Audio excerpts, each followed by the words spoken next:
Portugal. Our next guest has been showing me her guns. It's 25 minutes to 11. Ben Jackson with you through until midday today. We'll be talking about the urban equestrian in a little while. Freedom Zampaladas will be joining us in the studio. We'll talk about that in a bit as well here on BBC Radio Leicester. Now, there is not much we've not spoken to my next guest about one way or another. Paula Tennant has been a professional bridal makeup artist in Leicestershire for 8 years or so, a bit more now. A trained cosmetologist, cosmetics for over 20 years. She's now turned her hand to fitness and specifically bodybuilding. Paula joins us now.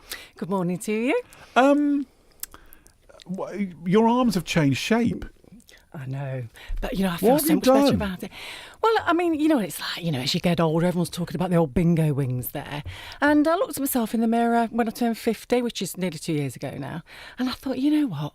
OK, I'm staying slim, I'm managing to keep my weight down, but I'm not liking the shape that I've started to grow. When your belly starts protruding further than your bosoms, let's say, then it's time to make a change. And that's when I started the fitness in the first place.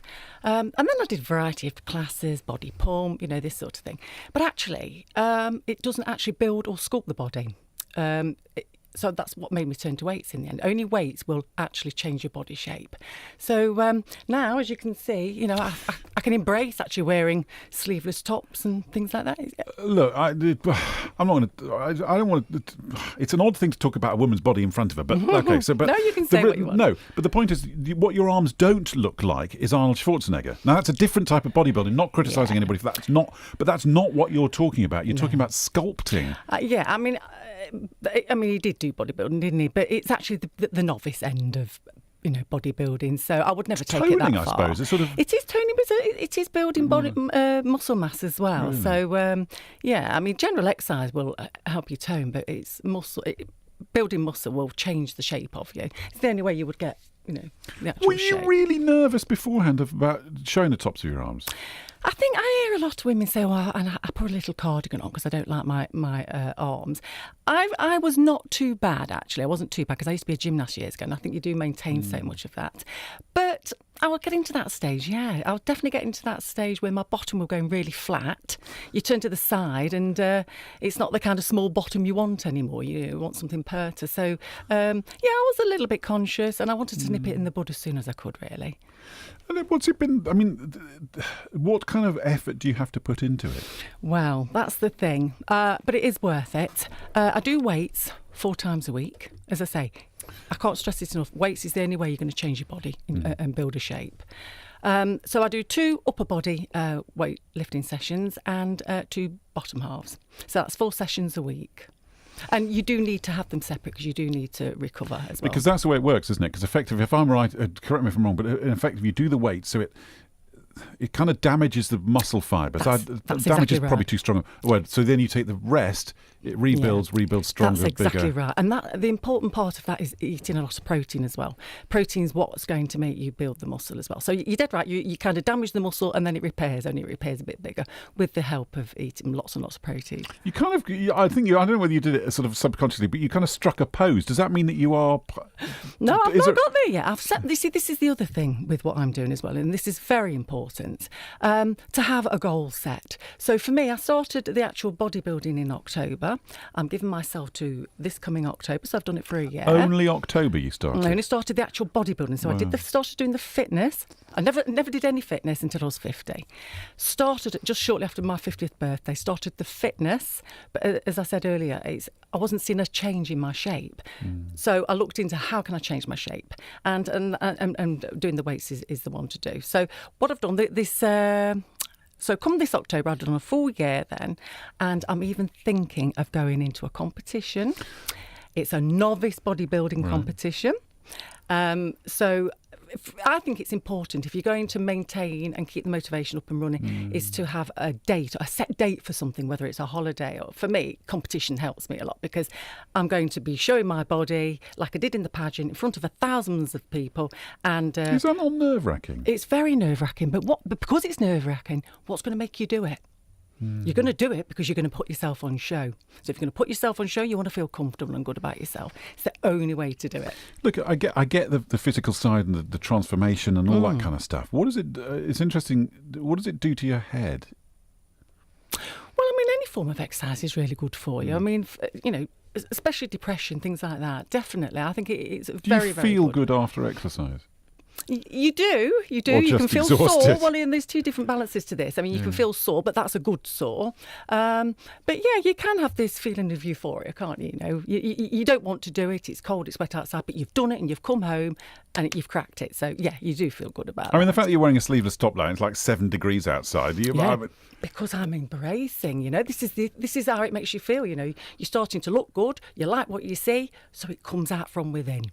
And you find yourself being quite, I'm feeling good. Look, I don't know how to phrase this and take this. You've always looked amazing because you always really look after yourself. Makeup's always beautifully done and all that stuff. Did you feel not good about yourself before? Absolutely. Because forgive me, but the image is you're a beautiful 50-year-old woman. And when you tell me that you didn't feel good about yourself, that seems really sad, but it's something that happens to so many people feel that way. That is so correct. I mean, you could have the most beautiful woman in the world. I bet she'd sit here now and tell you that she doesn't always feel good about herself. So do whatever suits you, you know, what makes you feel good, excuse me. But my theory is, if you don't like what you see, do something about it. And then you start looking in the mirror and you do start seeing what you like, you're liking what you see, and then it will shine through from within.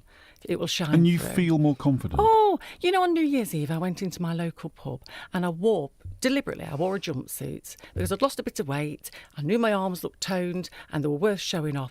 And I had so many compliments, you know. I felt really, really good. And that was the buzz I needed. I mean, I'm almost 52 now, but age is just a number, isn't it? Well, Age yeah, is and just a number. I mean, you come on the programme often, and it's terrific. And you've always said that it's just a number. It is just a number, and you know, people saying to me, "Oh, it's okay for you." No, it's not okay for me. I do something about it. I mean, like you've just said, you always look nicely made up.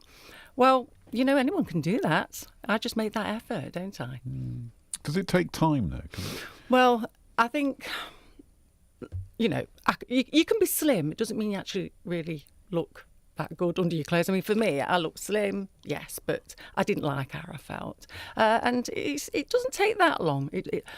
Majority of this is 80% diet, 20% exercise. Really? It is, yeah. So just because you're going out on power walks or things like this, thinking, oh, well, that's it, I can eat what I want. No, you can't. But it fits in with life. I mean, one of the things that we keep being told, people start off with the best intentions and achieve great things in 6 months or whatever, but then it becomes a bit...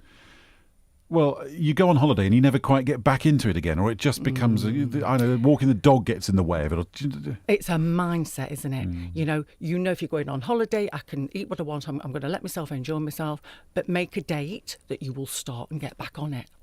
You know, and then set another goal for what you're working towards.